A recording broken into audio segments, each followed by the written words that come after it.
About a year ago, I changed my car with this iPad as an infotainment system, which solved a missing CarPlay in my car, and actually it was better than that. Pulling up to the club, VIP, got the plug, never doing too much, chill just enough, getting ready with my homies, we on the money, blocking out the haters, putting on our sunnies. Go on, kill, call me, kill, go on, kill, call me, kill, yes you. Going up and down like the tide, inside to side, we're certified to keep the party going all night. You can't deny, it's a good time. Put the music louder, turn it up, blowing up the speakers, turn it up, dancing till your feet hurt, turn it up, tell the DJ turn it up, turn it up, turn it up. You never met somebody. About a year ago, I changed my car with this iPad as an infotainment system, which solved a missing CarPlay, and actually, it was much better than that. This year, I have a new car and I was standing on the same spot with a question like in the previous car. Welcome to another episode about iPad as a CarPlay device. Before considering to switching to an iPad solution, I wanted to know car size and features. I thought CarPlay and the car manufacturer features would be enough and I wouldn't need an iPad anymore. But just after a few days, I find out. After having what I have in the previous car with the great options, visibility, ease of use, it was very limited. CarPlay wanted to do so great job with safety, so it lacks a lot of features to provide quick ease of use, but I was not able to quickly find even a song or choose a podcast in apps. It was actually easier and honestly necessary to take the phone and select it there, which is not safe at all, but the muscle memory is crucial when you are using touchscreen behind the wheel. The app catalog is also limited, plus a lot of third-party apps need a premium subscription to enable CarPlay app. There was absolutely no car entertainment at all or good internet browser I could use when waiting on EV chargers, and use the large display my car manufacturer added to the car. And since CarPlay Ultra project from Apple was not moving much anywhere from 2022, I found a way to actually merge this old car project with new car solution with great new features and options in something even better and much more jam-packed. You may have seen my video about iPad as an infotainment device over a year ago. It's great to see how amazing feedback I received from you on YouTube was, and how solution worked much more than I expected, not just for me, but for you. That gave me to think about what next, and after getting a new car with integrated CarPlay, I had some deep dive thoughts and ideas how to update this project. Here's my plan. I want to use iPad with CarPlay simultaneously. I wanted this version to be more affordable, so no more 3D printer for mount. I want plug and play solution, more versatile, allowing me to choose between iPad and a phone when needed. In my previous solution, I also relied on iPad Cellular. This feature now should be handled by the phone or infotainment itself, so I don't need any data plans. I also don't want to hide the infotainment itself because, for example, I can use it for reverse camera or AC selection. This car has also CarPlay option, so I will use it for maps. I could replace the car display with an iPad to get perfect maps and experience with music, but better idea is to place it under the display. This way I can still keep the functions of the main display, plus I can use the great vent cooling for the iPad. However, I won't hide any buttons like hazard switch since the safety is the #1 priority. I can use the ventilation again and add the MagSafe mounts for quick snap-on, but I will use 2 of them to hold it stiff and steady. This solution is also non-destructive, so changes or updates can be made without damaging. I can easily snap a phone when I don't want or can't have the iPad. Then I'll use this same iPad case from the previous solution and just update the case with the 2 MagSafe ring stickers so the iPad can be magnetically held in place for easy addition every time. The device will be in the perfect spot to use, watch and control since it's a height of the center armrest. Automatic Bluetooth connection will handle any music or sounds. If needed, I will use a USB-C cable to charge it, but the iPad can take a lot on battery. I will also improve the software features. The iPad will be a seamless part of the car.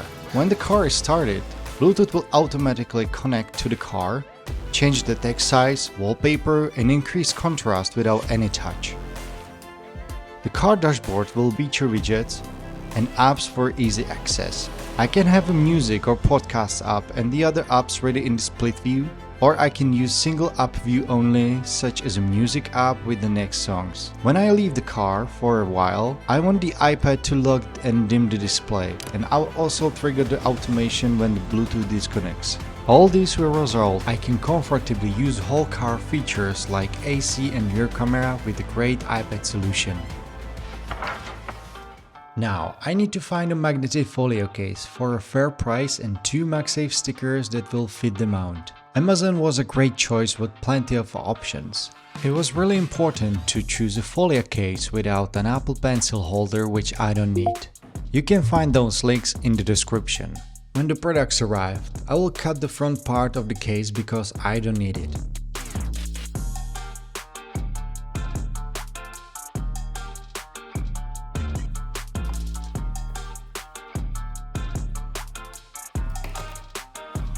MagSafe rings will be applied after that.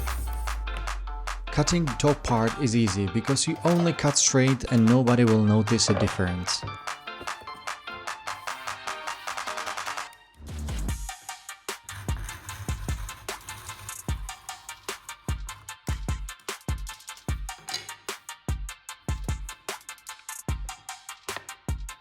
Before gluing the MagSafe rings, I will have to choose the final position of the case in my car to keep it in the right spot.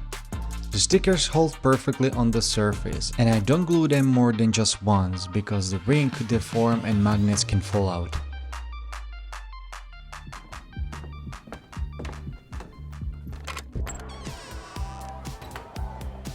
I also ordered 2 MagSafe mounts to hold the iPad or iPhone steady and easy snap. Now I can comfortably use the display with easily reachable buttons like hazard lights, and there is also enough space for a cup of coffee in the cup holders. Let's set up the iPadOS now. I will set focus, shortcuts, and lastly automations. Firstly, I will create a focus called CarPlay in settings. You can choose any icon or color.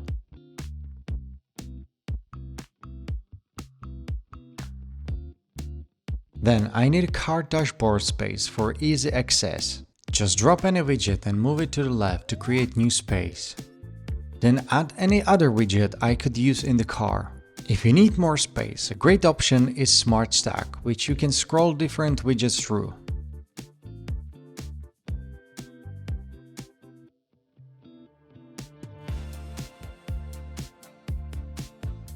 I'm also adding these icons for shortcuts with a special view like this one opening a speedometer and music app in split view.